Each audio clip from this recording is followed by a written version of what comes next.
ഇതുവരെ കേരളം ഭരിച്ച മുഖ്യമന്ത്രിമാരിൽ ഞാൻ പരമാവധി ആൾക്കാരുടെ ഡേറ്റ് ഓഫ് ബർത്തൊക്കെ ഞാൻ എടുത്തിട്ടുണ്ട്, പഠന വിഷയമാക്കിയിട്ടുണ്ട്. അമാവാസി ജനിച്ച ഒരാളെ സംബന്ധിച്ച് അവർക്ക് ഐക്യു ലെവൽ ബുദ്ധി കൂടുതലാണ്, സാമർഥ്യം കൂടുതലാണ്, അതോടൊപ്പം തന്നെ കൗശലം കൂടുതലാണ്, നല്ല സാഹസ പ്രവൃത്തികളൊക്കെ കാണിക്കും. അങ്ങനല്ലാത്ത ഒരാൾ പിണറായി വിജയൻ മാത്രം. അദ്ദേഹത്തിൻ്റെ ജനനസമയം നമുക്ക് ഇപ്പം വീരപ്പനും കായംകുളം കൊച്ചുണ്ണിയൊക്കെ ജനിച്ചേക്കുന്നത് കർക്കിടക മാസത്തിലെ കർത്തവാവിൻ്റെ അന്ന് അർദ്ധരാത്രിയിലാണ്. ഇപ്പം കെ കരുണാകരനെ സംബന്ധിച്ച് മിഥുന മാസത്തിലെ കാർത്തിക, അത് അമാവാസിയാണ്. അമാവാസി ദിവസം ജനിച്ചതിൽ വേൾഡ് ലീഡേഴ്സ് ആരെങ്കിലും ധാരാളം ഉണ്ട്. ഉമ്മൻചാണ്ടി സാറും അമാവാസിയാണ്. എന്തോ ഉമ്മൻചാണ്ടി സാർ. നമസ്കാരം ഷാജി ജോസഫ് ഇടമറുക്. നമസ്കാരം. മേളം കറി മസാല ABC ടോക്കിലേക്ക് പ്രിയപ്പെട്ട പ്രേക്ഷകർക്ക് സ്വാഗതം. അമാവാസി ദിവസം ജനിച്ചാൽ ഉണ്ടാവുന്ന പ്രത്യേകത. നമുക്ക് കേരളത്തിലെ മുഖ്യമന്ത്രിമാരെ പറ്റി സംസാരിച്ചു തുടങ്ങാൻ തോന്നുന്നു അല്ലേ? തീർച്ചയായിട്ടും. എൻ്റെ ജീവിതത്തിൽ ഞാൻ കണ്ടിട്ടുള്ള വ്യത്യസ്തനായ ജ്യോത്സ്യന്മാരിൽ അല്ലെങ്കിൽ ഒരു സ്പിരിച്വൽ കൺസൾട്ടൻറ്റിൽ പെടുന്ന ആളാണ് ശ്രീ ഷാജി ജോസഫ് ഇടമർ. അദ്ദേഹം വർഷങ്ങൾക്ക് മുമ്പ് അദ്ദേഹത്തെ ഞങ്ങളൊക്കെ അറിയുന്നത് അദ്ദേഹത്തിൻ്റെ പ്രവചനങ്ങളിലായിരുന്നു. അതായത് ഈ ജ്യോതിഷ വീക്ഷണത്തിൽ ഈ മനുഷ്യ മനസ്സിൻ്റെ കാരകൻ എന്ന് പറഞ്ഞാൽ ചന്ദ്രനാണ്. അപ്പം ഈ മൂൺ റേസിനെ ബേസ് ചെയ്താണ് ശരിക്കും നമ്മുടെ മാനസികാവസ്ഥ മുന്നോട്ട് പോകുന്നതെന്നാണ് പറയുന്നത്. നമ്മൾ ജനിക്കുന്ന സമയത്ത് നമ്മളുടെ ഓറ ലെവൽ ക്രിയേറ്റ് ചെയ്യപ്പെടുന്നുണ്ട്. അതുപോലെ തന്നെ മനുഷ്യ മനസ്സ്, കാരണം ശരീരത്തെക്കാളും കൂടുതൽ പ്രാധാന്യമുള്ളൊരു ജീവിയാണ് മനുഷ്യന്. നമ്മൾ പറയുക ഒരു ആരോഗ്യമുള്ളൊരു മനസ്സാണ് മനുഷ്യനെ സംബന്ധിച്ച് പൂർണ്ണമായിരുന്നു. കാരണം ശരീരത്തിന് യാതൊരു പ്രാധാന്യമില്ല. കാരണം ഒരു പശുക്കുട്ടി ഉണ്ടാക്കി കഴിഞ്ഞാൽ അതിന് പാല് കുടിക്കാൻ ആരും പഠിപ്പിക്കേണ്ട, പക്ഷെ മനുഷ്യക്കുട്ടിയെ നമ്മൾ പാല് കുടിക്കാൻ പഠിപ്പിക്കണം. പക്ഷെ ആരോഗ്യമുള്ളൊരു മനസ്സുണ്ടെങ്കിൽ അവന് മിടുക്കനായിട്ട് വരും. ഇന്ന് വരെയുള്ള ലോകത്തെ എല്ലാ സംസ്കാര പരിഷ്കാരങ്ങളുടെ അടിസ്ഥാനം എന്ന് പറഞ്ഞാൽ ആരോഗ്യമുള്ളൊരു മനസ്സാണ്. അപ്പോൾ ശരിക്കും പറഞ്ഞാൽ മനുഷ്യ മനസ്സിൻ്റെ കാരകനായ ചന്ദ്രൻ്റെ മൂൺ റേസിനെ ബേസ് ചെയ്ത് നമുക്ക് അവരെ അനലൈസ് ചെയ്യാൻ പറ്റും. അമാവാസിയിൽ ചന്ദ്രപ്രകാശമില്ല. ഈ ബൈബിളിൽ പറയുന്നുണ്ട്, സൂര്യനും ചന്ദ്രനും സാക്ഷിയല്ല ജനിക്കുന്നവനെ ആ കഷ്ടം. പകൽ സൂര്യൻ സാക്ഷിയാണ്, രാത്രി ചന്ദ്രൻ സാക്ഷിയാണ്. അപ്പം നമ്മൾ കേട്ട് കഴിയുമ്പോൾ അമാവാസി പൊതുവെ മോശമാണെന്ന് പറയും. ഇപ്പം ലോകത്ത് നമ്മളൊരു പഠനം നടത്തിയാൽ, ആരെങ്കിലും അങ്ങനെ പഠിച്ചിട്ടുണ്ടോ എന്ന് എനിക്കറിയില്ല, പക്ഷേ ഞാനത് പഠിച്ചുകൊണ്ട് തന്നെ പറയുകയാണ്, ഈ ജയിലുകളിൽ നിരപരാധികളും കിടപ്പുണ്ടാവും. പക്ഷേ യഥാർത്ഥ കുറ്റവാളികൾ എന്ന് പറഞ്ഞാൽ കരുതിക്കൂട്ടി കുറ്റകൃത്യവാസനയുള്ള ആൾക്കാരിൽ ഒരു 70% അമാവാസി ജനിച്ചവരാണ്. ആർക്കും പഠിക്കാം.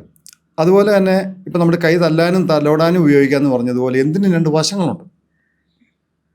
അപ്പോൾ അമാവാസി ജനിച്ച ഒരാളെ സംബന്ധിച്ച് അവർക്ക് ഐക്യു ലെവൽ ബുദ്ധി കൂടുതലാണ്, സാമർഥ്യം കൂടുതലാണ്, അതോടൊപ്പം തന്നെ കൗശലം കൂടുതലാണ്, നല്ല സാഹസ പ്രവൃത്തികളൊക്കെ കാണിക്കും. അതുപയോഗിച്ച് ആ വ്യക്തിയെ നമുക്ക് നല്ലൊരു സൈനികനാക്കാൻ പറ്റും, അതല്ലെങ്കിൽ നല്ലൊരു ഭരണകർത്താവാക്കാൻ പറ്റും, അല്ലെങ്കിൽ ഒരു വലിയ പ്രസ്ഥാനത്തെ നയിക്കുന്ന ആളാക്കാനും ഒക്കെ പറ്റും. ഇപ്പം വീരപ്പനും കായംകുളം കൊച്ചുണ്ണിയൊക്കെ ജനിച്ചേക്കുന്നത് കർക്കിടക മാസത്തിലെ കർത്തവാവിൻ്റെ അന്ന് അർദ്ധരാത്രിയിലാണ്. നമുക്ക് കായംകുളം കൊച്ചുണ്ണിയുടെയൊക്കെ ജാതകം പരിശോധിക്കാൻ കഴിയുമോ? അതായത് ഐതിഹ്യമാല, കൊട്ടാരത്തി ശങ്കുണ്ണിയുടെ ഐതിഹ്യമാല എടുത്ത് നമ്മൾ വായിച്ചു കഴിഞ്ഞാൽ കർക്കിടക മാസത്തിലെ കർത്തവാവിൻ്റെ അന്ന് അർദ്ധരാത്രിക്കാണ് കായംകുളം കൊച്ചുണ്ണി ജനിച്ചതെന്ന് പറഞ്ഞിട്ടുണ്ട്. നമുക്കതങ്ങ് വിശ്വസിക്കാം. രണ്ടാമത് വീരപ്പൻ്റെ ജനനസമയമൊക്കെ കൃത്യമായിട്ട് അറിയാം. അതിനെക്കുറിച്ച് ഇന്ത്യ ടുഡേയിൽ നേരത്തെ ഒരു ലേഖനമൊക്കെ വന്നതാണ്. അതായത് ഈ കർക്കിടക മാസത്തിലെ അമാവാസി എന്ന് പറഞ്ഞാൽ നമുക്കറിയാം, നമ്മളൊക്കെ ഈ പിതൃക്കൾക്കൊക്കെ വേണ്ടിയിട്ട് ബലിയിടുന്ന ദിവസമാണ്. അത് ഏറ്റവും ഡാർക്കായിട്ടുള്ളൊരു മൂണ്ടയാണ്. മാത്രമല്ല ഈ ചന്ദ്രന് സ്വക്ഷേത്രഫലം കിട്ടുന്ന ദിവസമാണ്. എന്ന് പറഞ്ഞാൽ ഈ കർക്കിടകൻ രാശി ചന്ദ്രനും സൂര്യനോട് ഒന്നിച്ച് നിൽക്കുന്ന സമയമാണ്. അത് മിക്കവാറും ഈ പുണർദം പോവുകയും ആയില്യ നക്ഷത്രങ്ങളാണ് വരാറുള്ളത്. അത് വലിയ പ്രത്യേകത ഉണ്ടെന്ന്. അപ്പോൾ ഈ വീരപ്പൻ തന്നെ ഇപ്പം നമ്മൾ വിചാരിക്കുമ്പോൾ അദ്ദേഹത്തെ കുറേ ആൾക്കാരെങ്കിലും ഒരു കള്ളനായിട്ടും കൊലപാതകയായിട്ടും ഒക്കെ കാണുന്നു. പക്ഷേ വീരപ്പന് ഒരു പൊതുമാപ്പ് കൊടുത്തു എന്ന് വിചാരിക്കുക. അപ്പം ഈ ഫൂലൻദേവിക്ക് കൊടുത്തു, അല്ലെങ്കിൽ ഒരു പൊതുമാപ്പ് കൊടുത്തു. എന്നിട്ട് അദ്ദേഹം സത്യമംഗലത്ത് ഒരു പക്ഷേ ഇലക്ഷൻ നിന്നാൽ ചിലപ്പോൾ നല്ല ഭൂരിപക്ഷത്തോട് ജയിക്കാനുള്ള സാധ്യതയുണ്ട്. ആ മനുഷ്യൻ ഒരു വനം വകുപ്പ് മന്ത്രിയായി കഴിഞ്ഞാൽ അയാൾ വൃത്തിയായിട്ട് വനം വകുപ്പ് കൈകാര്യം ചെയ്യും. അപ്പോൾ അവിടെയാണ് ഈ അസ്ട്രോളജിയുടെ ഒക്കെ പ്രസക്തി. നമ്മളിപ്പോൾ മകളും ഭാര്യയും ഇലക്ഷൻ മത്സരിക്കും. അതൊക്കെ അതിൻ്റെ ഒരു ബാക്കി പത്രം വീരപ്പൻ്റെ ആ പ്രശസ്തിയുടെ, കുപ്രസിദ്ധി ആയിക്കോട്ടെ സുപ്രസിദ്ധി ആയിക്കോട്ടെ എന്തെങ്കിലും ആയിക്കോട്ടെ, അത് ഓരോരുത്തരുടെ കാഴ്ചപ്പാടാണ്. കാരണം ഒന്നും ശരിയോ തെറ്റോ എന്ന് ഈ ലോകത്ത് നിർവചിക്കാൻ പറ്റത്തില്ല. കാരണം എല്ലാം മായാമയോ. ഇപ്പം നമ്മൾ ശരിയെന്ന് വിചാരിക്കുന്ന വേറൊരു സമയത്ത് അത് തെറ്റായിരിക്കാം. അതങ്ങനെയൊക്കെ തന്നെയാണ്, ഒരു തർക്കമില്ല. ഇപ്പം നമുക്കൊന്നിനും നിർവചിക്കാൻ പറ്റത്തില്ല. അതാണ് ഈ ലോകത്തിൻ്റെ ഒരു നിയമം. ദൈവവിശ്വാസം ഇല്ലായ്മ, നിരീശ്വരവാദിയും വിശ്വാസി, അവൻ ദൈവമില്ലെന്ന് വിശ്വസിക്കുക. നമുക്കൊന്നും നിർവചിക്കാൻ പറ്റത്തില്ല. നിർവചന സാധ്യമല്ലാത്ത ഈ പ്രപഞ്ചത്തെ ആദ്യമോ അന്ത്യമോ സത്യവും വിദ്യയോ ഒന്നുമില്ല. അതൊക്കെ ഒരു സങ്കല്പവും ഒരവസ്ഥയും മാത്രം. അതാണ് യാഥാർത്ഥ്യം. അപ്പം ഞാൻ പറഞ്ഞു വന്നൊരു മനുഷ്യജന്മം കിട്ടി, ആ വ്യക്തിക്ക് എന്തൊക്കെ കഴിവുകൾ പ്രകൃതി കൊടുത്തിട്ടുണ്ട്, പോരായികൾ കൊടുത്തിട്ടുണ്ട്. കാലഗുണം കാലദോഷം പ്രകൃതിയുടെ ഒരു ആവശ്യവും നിയമമാണ്. നമ്മളത് ബോധ്യപ്പെട്ട് ജീവിതത്തെ തൊഴിൽപരമായിട്ടും വിദ്യാപരമായിട്ടും ഓരോ രീതിയിലും ചിട്ടപ്പെടുത്താനുള്ള ഒരു നിർദ്ദേശം ശാസ്ത്രീയമായ ജ്യോതിഷത്തിന് കൊടുക്കാൻ പറ്റും. ഉം. അത് യാതൊരു തർക്കവുമില്ല. കാരണം നമ്മളിത് നിഷേധിക്കുന്നു എന്ന് പറയുന്ന ധാരാളം ആൾക്കാരുണ്ട്. എനിക്കിതൊന്നും വലിയ വിശ്വാസമില്ല എന്ന് പറയുന്ന ആൾക്കാർ അവർ തലയെ മുണ്ടിട്ടാ ജ്യോതിഷം നോക്കാൻ പറ്റും. കാരണം അവർക്ക് നമുക്ക് കൃത്യസമയം എൻ്റെ ജീവിതത്തിൽ ഞാനിപ്പോൾ 28 വർഷമായിട്ട് പ്രൊഫഷണലായിട്ട് ഞാൻ ഈ മേഖലയിലുണ്ട്. അപ്പം എൻ്റെ അനുഭവം ഞാൻ പറയുന്നത്. അപ്പം അവർ പരസ്യമായിട്ട് പറയും, അതായത് ഈ പണ്ട് ഒരു പ്രശസ്തമായ ടോക്ക് ഷോയിൽ ഇന്ന് ഗോവിന്ദൻകുട്ടി ഉണ്ട് കൂടെ. അതെ. അന്ന് ജ്യോതിഷം തട്ടിപ്പ അല്ലെങ്കിൽ ഇത് ഒട്ടുമില്ല എന്ന് പറഞ്ഞ അതിൻ്റെ അകത്ത് 2 വ്യക്തികൾ എൻ്റെ അടുത്ത് വന്നു. അതിലൊരു വ്യക്തി 3 ജാതകങ്ങൾ മക്കളായിട്ട് എൻ്റെ അടുത്ത് വന്നു. തട്ടിപ്പാണെന്ന് പറഞ്ഞ വ്യക്തി അദ്ദേഹം അറിയപ്പെടുന്ന ഒരു വ്യക്തിയാണ്. ഒരു ആ മനുഷ്യന് മോന് ജാതകം കണ്ടാൽ ഞാൻ 5 ഗുളിക നിൽക്കുക, ജൂപ്പിറ്റർ വ്യാഴം നീചമാണ്, അപ്പം ഗുരുത്വമില്ലാത്ത ആളാണ്. ഞാൻ പറഞ്ഞു സന്താന ഭാഗ്യം തലമുറ ഉണ്ടാകാൻ ബുദ്ധിമുട്ടു എന്ന് പറഞ്ഞു. അന്നേരം പുള്ളി കല്യാണം കഴിഞ്ഞ് 7 വർഷമായിട്ട് കുട്ടികളില്ല ഈ മകന്. പിന്നീട് ആ വ്യക്തിക്ക് വേണ്ടിയിട്ടൊരു കൊച്ചിനെ ദത്തെടുത്തപ്പം പോലും അതിൻ്റെ ഒരു ജാതകം നോക്കിയിട്ടെടുത്ത ചരിത്രമുണ്ട്. അപ്പോൾ അന്ന് ആ ജാതകം കണ്ടതേ ഞാൻ പറഞ്ഞു ഒരു പെൺകുട്ടിയാണ്. അപ്പം ഞാൻ പറഞ്ഞു ഈ കുട്ടിക്ക് ഇത് വെളുത്തവാവിൻ്റെ പീക്ക് ടൈം ജനിച്ചാണ്, ഇത് ലുനാറ്റിക് ടെൻഡൻസി ഉണ്ട് എന്ന് പറഞ്ഞ ഒരു പീരീഡ് അല്ലെങ്കിൽ പ്രസവത്തോടുകൂടി മാനസിക അസ്വാസ്ഥ്യം ഉണ്ടാകുന്ന ഒരു ഹോറോസ്കോപ്പാന്ന് പറഞ്ഞു. കറക്റ്റായിട്ട് സംഭവിച്ചു. ആ കുട്ടി ഇപ്പോൾ US അപ്പം ഒരു 3 വർഷം മുമ്പ് ആ കോവിഡ് കഴിഞ്ഞ സമയത്ത് കുട്ടിയുടെ അമ്മ ഡോക്ടറാണ്. അപ്പോൾ അവരെൻ്റെ അടുത്ത് നിങ്ങളന്ന് ഞാൻ എഴുതി കൊടുത്താൽ അത് പറഞ്ഞ് വളരെ സത്യമായിട്ടാണ് അതിന് എന്നാ പരിഹാരമെന്ന് ചോദിച്ചു വന്നു.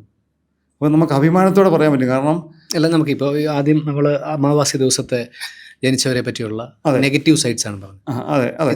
നമുക്ക് അത് കഴിഞ്ഞ് നമുക്ക് പിന്നെ പൂർണ്ണചന്ദ്ര അല്ലെങ്കിൽ പൗർണമി ദിവസം ജനിച്ച തലത്തിലേക്ക് നമ്മൾ കടന്നു. എങ്കിൽ അമാവാസി ദിവസം നമ്മൾ ജനിച്ചതിൻ്റെ ചില പോസിറ്റീവ് ആസ്പെക്ട്സ് കൂടി ഞാൻ മുൻപ് അങ്ങയിൽ നിന്ന് കേട്ടിട്ടുണ്ട്. പ്രേക്ഷകർക്ക് അത് കേൾക്കാൻ താല്പര്യമുണ്ട്. ഞാനത് ചോദ്യത്തിൽ ആദ്യം തന്നെ കേരളത്തിലെ മുഖ്യമന്ത്രിമാരെ പറ്റി അങ്ങയോട് അതായത് ഈ സിവിൽ സർവീസുകാരെ നോക്കിക്കഴിഞ്ഞാൽ ഭൂരിപക്ഷം അമാവാസി ജനിച്ചു പരീക്ഷ എഴുതി ജയിച്ചെത്തുന്നവർ. IQ ലെവൽ കൂടുതലാണ്. അപ്പോൾ ജയിലിലുള്ളതുപോലെ പുറത്ത് ഇപ്പം ജയിലിൽ കിടക്കുന്ന പല ആൾക്കാരും മോശക്കാരൊന്നുമല്ല. പണ്ട് ഈ ജെയിംസ് വടക്കഞ്ചേരി സാറിനെ കണ്ടപ്പം പറഞ്ഞു ഏറ്റവും വലിയ ക്രിമിനലുകളിൽ നിന്നാണ് എന്താ പറയുക പോലീസുകാർ ഈ കുറ്റകൃത്യത്തിൻ്റെ ബാല്യപാഠങ്ങൾ പഠിക്കുന്നു, പുസ്തകങ്ങൾ എഴുതുന്നു. അത് സത്യം എന്ന് പറഞ്ഞ പോലെ തന്നെ ഇവരൊട്ടും മോശക്കാരല്ല. പക്ഷെ അത് അവർക്ക് വേണ്ട വിധത്തിലുള്ള ഗൈഡൻസ് കിട്ടാത്തതുകൊണ്ട് അവരങ്ങനെ പോയെന്ന് മാത്രമേ ഉള്ളൂ. അവിടെയാണ് അസ്ട്രോളജിയുടെ പ്രസക്തി എന്ന് ഞാൻ പറഞ്ഞു വന്നത്. ഈ AK ആന്റണി, K കരുണാകരൻ അതിനെ പറ്റി അവരൊക്കെ എങ്ങനെയാണെന്ന് ചോദിച്ചു കഴിഞ്ഞാൽ ഇതുവരെ കേരളം ഭരിച്ച മുഖ്യമന്ത്രിമാർ ഞാൻ പരമാവധി ആൾക്കാരുടെ ഡേറ്റ് ഓഫ് ബർത്ത് ഒക്കെ ഞാൻ എടുത്തിട്ടുണ്ട്, പഠന വിഷയമാക്കിയിട്ടുണ്ട്. ഇപ്പം K കരുണാകരനെ സംബന്ധിച്ച് മിഥുനമാസത്തിലെ കാർത്തിക അത് അമാവാസിയാണ്. AK ആന്റണി സാറിനെ സംബന്ധിച്ച് ധനുമാസത്തിലെ മൂലമാണ്, പക്ക കർത്തവാവിൻ്റെ പീക്ക് ടൈമിലാണ്. അദ്ദേഹത്തിന് രുചക യോഗം, നീചഭംഗ രാജയോഗം എന്നൊക്കെ പറഞ്ഞ് വലിയ യോഗമുണ്ട്. അപ്പോൾ അദ്ദേഹത്തിൻ്റെ ഈ മുഹൂർത്തം എന്ന് പറഞ്ഞൊരു മാസിക ഞാൻ 2002 അദ്ദേഹത്തിൻ്റെ അന്ന് അദ്ദേഹം കേരള മുഖ്യമന്ത്രിയാണ്. ഇന്ന ദിവസം വരെ ആയിരിക്കും കേരളത്തിൽ അധികാരം ഉണ്ടാകുക, അതിനുശേഷം KM മാണി ഉമ്മൻചാണ്ടി കേരള മുഖ്യമന്ത്രിയാവുമെന്ന് പറഞ്ഞ് ഞാൻ അത് മാസിക എൻ്റെ ഇരിപ്പുണ്ട് ഇപ്പോഴും ഉണ്ട്. അപ്പം അതിനുശേഷം അദ്ദേഹം 5 വർഷം പൂർത്തീകരിക്കാൻ പറ്റിയില്ല. 4 വർഷമായപ്പോൾ ഒരു സെപ്റ്റംബർ മാസത്തിൽ അദ്ദേഹം അധികാരം ഒഴിഞ്ഞു. അതിനുശേഷം ഉമ്മൻചാണ്ടി കേരള മുഖ്യമന്ത്രിയായി. അപ്പോൾ അദ്ദേഹത്തിൻ്റെ ധനുമാസത്തിലെ മൂലം നക്ഷത്രം 4-ാം പാദമാണ്. അപ്പോൾ അദ്ദേഹത്തെ അല്ലെങ്കിൽ ഇപ്പം നമ്മൾ ഇവിടെ ഉമ്മൻചാണ്ടി സാറും അമാവാസിയാണ്. എന്തോ ഉമ്മൻചാണ്ടി സാർ അമാവാസിയുടെ പിറ്റേന്ന് അനുബന്ധ ദിവസങ്ങളാണ്. അതെല്ലാം ഈക്വൽ മൂൺറൈസ് ആണ്. അപ്പം ഈ നമുക്കത് വലിയൊരു കൗതുകമാണ്. അപ്പോൾ ഇവരെല്ലാം തന്നെ ഈ കർത്തവായി ജനിച്ചവരാ. അങ്ങനല്ലാത്ത ഒരാൾ പിണറായി വിജയൻ മാത്രമാണ്. അദ്ദേഹത്തിന്റെ ജനനസമയം നമുക്ക് ഔദ്യോഗികമായിട്ടുള്ളതാണെന്നല്ല, അത് നമ്മുടെ അറിവ് പ്രകാരമുള്ള ദിവസം നോക്കിക്കഴിഞ്ഞാൽ അതേപോലെ അല്ല. അതായത് ഇപ്പം നമ്മളിപ്പം റെക്കോർഡിക്കലായിട്ടുള്ള ദിവസം കിട്ടിയാൽ മാർഗമുള്ളൂ. ഞാൻ അല്ലാതെ അന്വേഷിച്ചിട്ടില്ല. അപ്പം അത് വെച്ച് പഠിച്ചു കഴിഞ്ഞാൽ അദ്ദേഹം അമാവാസിയല്ല. പക്ഷെ ബാക്കിയുള്ള അറിയാവുന്ന എല്ലാ മുഖ്യമന്ത്രിമാരും ജനിച്ചേക്കുന്ന കർത്തവാവിന് അത് ആർക്കും പഠിക്കാം. പെണ്ണുങ്ങൾ ആരുമില്ലേ സർ? സ്ത്രീകൾ ധാരാളമുണ്ട്. അതായത് ഈ അടുത്ത ഒരു കുറേ നാൾ മുമ്പ് എൻ്റെ അടുത്തൊരു സിവിൽ IPS ഉദ്യോഗസ്ഥൻ്റെ അടുത്ത് വന്നു, ഇപ്പോഴും സർവീസിലുള്ള ആളാണ്. അപ്പോൾ അദ്ദേഹത്തോട് ഞാൻ പറഞ്ഞു, അദ്ദേഹത്തിൻ്റെ ഫാദർ ആദ്യം എൻ്റെ അടുത്ത് വന്നു. അപ്പോൾ ഞാനിങ്ങനെ കുറേ കാര്യമൊക്കെ പറഞ്ഞപ്പോൾ അവർക്ക് കൗതുകം തോന്നിയോണ്ട് എൻ്റെ അടുത്ത് വന്നു. അപ്പോൾ അവരെക്കുറിച്ച് കൂടുതലായിട്ട് അറിയണമെന്ന് ആഗ്രഹം വെച്ച് വന്നു. അപ്പോൾ ഞാൻ പറഞ്ഞു മനുഷ്യജീവിതം വിധിയല്ല, താൻ പാതി ദൈവം പാതി എന്നാണ്. ബോധ്യപ്പെട്ട് ജീവിതത്തെ ചിട്ടപ്പെടുത്താനുള്ള എനിക്കുള്ള അറിവുകൾ ഞാൻ പറഞ്ഞു തരാമെന്ന് പറഞ്ഞ് ഞാൻ എല്ലാം പറഞ്ഞു കൊടുത്തു. അപ്പോൾ അദ്ദേഹം ഇതുപോലെ ഒരു മേടമാസത്തിലെ അശ്വതിയാണ്. അപ്പോൾ അന്നേരം ഇതൊന്നും അറിയണമല്ലോ എന്ന് പറഞ്ഞു 2 കൂട്ടുകാരികളെ എൻ്റെ മുമ്പിൽ വെച്ച് തന്നെ ടെലിഫോണിൽ വിളിച്ചു. അതായത് വന്നത് ഒരു IPS ഉദ്യോഗസ്ഥ 2 കൂട്ടുകാരികൾ IPSകാരെ വിളിച്ചിട്ട് അപ്പോൾ ഞാൻ പറഞ്ഞു നിങ്ങളെപ്പോലുള്ള ഈ ആൾക്കാരൊക്കെ കൂടുതൽ അമാവാസിയിലാണ് ജനിച്ചതെന്ന് പറഞ്ഞപ്പോൾ കൗതുകത്തിന് വേണ്ടി കക്ഷി 2 പേരെ വിളിച്ചപ്പോൾ 2 പേരുടെ ഡേറ്റ് ഓഫ് ബർത്ത് കിട്ടി. ഒരാൾ വൃശ്ചികത്തിലെ തൃക്കേട്ടയാണ്, അമാവാസി ആണത്. പിന്നെ ഒരാൾ ചിങ്ങമാസിലെ മകോ, അതും കർത്തവാവും. വണ്ടടിച്ചു പോയി. ചിങ്ങത്തിലെ മകം അമാവാസിയാ. അതേസമയത്ത് ഇപ്പൊ വീണ, ഈ ഏറ്റവും വലിയ പ്രത്യേകത എന്താണ്? അമാവാസി ദിവസം എന്ന് പറഞ്ഞാൽ ഭദ്രകാളിയുടെ ജന്മദിനം കൂടിയാണ് അല്ലേ? അല്ല, അത് ഈ നമ്മുടെ ഹിന്ദു വിശ്വാസ പ്രകാരം ഇപ്പം കൊടുങ്ങല്ലൂർ ഭരണി, മീനഭരണി, മേടഭരണി എന്നൊക്കെ നമ്മൾ പറയല്ലേ, ഇതൊക്കെ ഉഗ്രമൂർത്തികളായ അവതാരങ്ങളിലെ ഇതാണ്. അന്ന് ഉഗ്ര ദേവീ ക്ഷേത്രങ്ങളിലൊക്കെ അന്ന് പൂജകളുണ്ട്. അതേസമയത്ത് സൗമ്യ ദേവികളിലെന്നൊക്കെ പറഞ്ഞാൽ പൗർണമി, ഇപ്പം നമ്മൾ ആറ്റുകാൽ പൊങ്കാല കുംഭമാസത്തിലെ മകമാണ് പൗർണമി. പൗർണമി പൊങ്കാല, റൈറ്റ്. അപ്പോൾ അത് സൗമ്യതയുടെ ഒരു സിമ്പിളാണ്. അപ്പം നമുക്ക് ആ അപ്പം എപ്പോഴും അങ്ങനെയാണ്. ഇപ്പം അതുപോലെ നമ്മൾ ഈ കല്യാണമൊക്കെ നടത്തുമ്പോൾ പൊരുത്തം നോക്കും. അപ്പം നമ്മൾ പറയും 14 വർഷം പ്രേമിച്ച് കല്യാണം കഴിച്ച് ഒരു 3 മാസം തയ്ക്കാത്ത കേസൻ്റെയിലുണ്ട്. അതിന് കാരണം എന്താണെന്ന് ചോദിച്ചു കഴിഞ്ഞാൽ, ഈ കല്യാണം നോക്കുമ്പോൾ ഈ ശശമംഗള പൊരുത്തം എന്ന് പറഞ്ഞ സംഭവമുണ്ട്. ഈ 10 പൊരുത്തത്തിൽ കൂടാതെ ശശമംഗള പൊരുത്തം. ശശം എന്ന് പറഞ്ഞാൽ ചന്ദ്രൻ, മംഗളഗ്രഹം എന്ന് പറഞ്ഞാൽ മംഗല്യഗ്രഹം ചൊവ്വ. ഇത് ഒരേ റേസിൽ നിൽക്കുന്ന ആൾക്കാരെ തമ്മിൽ യോജിപ്പിച്ച് നോക്കും. അവർ മോട്ടിക്കാൻ പോയാലും അവർ ഒന്നിച്ചു പോകും. ഇപ്പൊ രാവിലെ കടുങ്കാപ്പിയൊക്കെ ഇപ്പം കർത്തവാവി എനിച്ചൊരു ഭാര്യയും കർത്തവാവി എനിച്ചൊരു ഭർത്താവും. അത് കേട്ടാൽ ഒരു രസമാണ്, പക്ഷെ സത്യസന്ധമായ കാര്യമാണ്. അമാവാസി എനിച്ചൊരു ഭാര്യ, അമാവാസി എനിച്ചൊരു ഭർത്താവോട് രാവിലെ കടുങ്കാപ്പിയെ കുറിച്ചിരിക്കുമ്പോഴേക്കും പറയാം, എടി അവൻ്റെ അടുത്ത് വാഴക്കൊല നല്ല ഭാവമായിരുന്നു, ഇപ്പം ഇന്ന് രാത്രി ഞാനത് കട്ടോട്ട് വരാമെന്ന് പറഞ്ഞ്, ചേട്ടാ ഞാനും ഇപ്പോൾ ആലോചിച്ചിരുന്ന കാര്യമാണല്ലോ. അവരാശയപരമായിട്ട് ഐക്യത്തിലായിരിക്കും.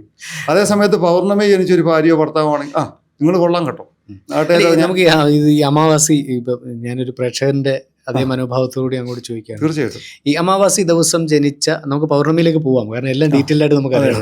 തീർച്ചയായിട്ടും അമാവാസി ദിവസം ജനിച്ചതിൽ വേൾഡ് ലീഡേഴ്സ് ആരെങ്കിലും ഉണ്ടോ? ധാരാളം ഉണ്ട്. ഇപ്പം നമ്മൾ ഈ ഹിറ്റ്ലറുടെയോ സദ്ദാം ഹുസൈൻ്റെയോ ഈ ഇങ്ങനെയുള്ള വലിയ വലിയ അമേരിക്കൻ പ്രസിഡന്റുമാരുടെയൊക്കെ ഡേറ്റ് ഓഫ് ബർത്ത് വെച്ച് നമ്മളിതൊരു പഠന വിഷയമാക്കാറുണ്ട്. ഇത് എന്തുകൊണ്ട് അദ്ദേഹം എങ്ങനെയായി, അല്ലെങ്കിൽ ഇപ്പം നമ്മുടെ KR നാരായണൻ എന്തുകൊണ്ട് ഇന്ത്യൻ പ്രസിഡന്റായി, അവർക്ക് യോഗം ഉണ്ടോ, അങ്ങനെ ഇതെല്ലാം നമുക്കൊരു പഠന വിഷയമാണ്. അപ്പം അങ്ങനെ പഠിച്ചു കഴിയുമ്പോൾ നമുക്ക് ഏറ്റവും കൗതുകമായിട്ട് തോന്നിയേക്കുന്ന ഈ ലോകത്തെ പിടിച്ചൊലച്ച ആൾക്കാരുണ്ടല്ലോ, നമ്മുടെ സദ്ദാം ഹുസൈനെ പോലെയുള്ള, അല്ലെങ്കിൽ അങ്ങനെയുള്ള ഈ എന്താ പറയുന്നത്, അവരെല്ലാം തന്നെ അമാവാസി ജനിച്ചവരാ. ആർക്കും പഠിക്കാം, അവരുടെ ഡേറ്റ് ഓഫ് ബർത്ത് വെച്ചത് ആർക്കും പഠിക്കാവുന്ന കാര്യങ്ങളാണ്. വലിയ വലിയ സയന്റിസ്റ്റുകളെ നോക്കൂ, അവരും കർത്തവാവി ജനിച്ചവരാ. കാരണം അമാവാസി ജനിക്കുന്നവർക്ക് ബുദ്ധി കൂടുതലാണ്. പക്ഷെ അങ്ങ് എന്തുകൊണ്ട് ആദ്യം ഈ ജയിലിൽ കിടക്കുന്നവരെ പറ്റി പറഞ്ഞു, ഇവരെ പറ്റി ഒന്നും ആദ്യം പറഞ്ഞില്ല? അതിൽ 2 വശങ്ങളുണ്ട്.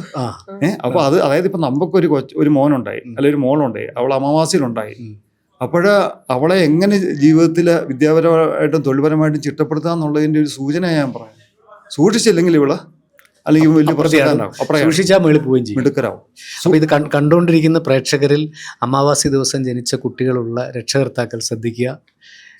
ഒന്നുകിൽ അവരെ ലോകപ്രസിദ്ധരാക്കാം, അല്ലെങ്കിൽ അവർ കൈവിട്ടു പോകും, അല്ലേ? തീർച്ചയായിട്ടും.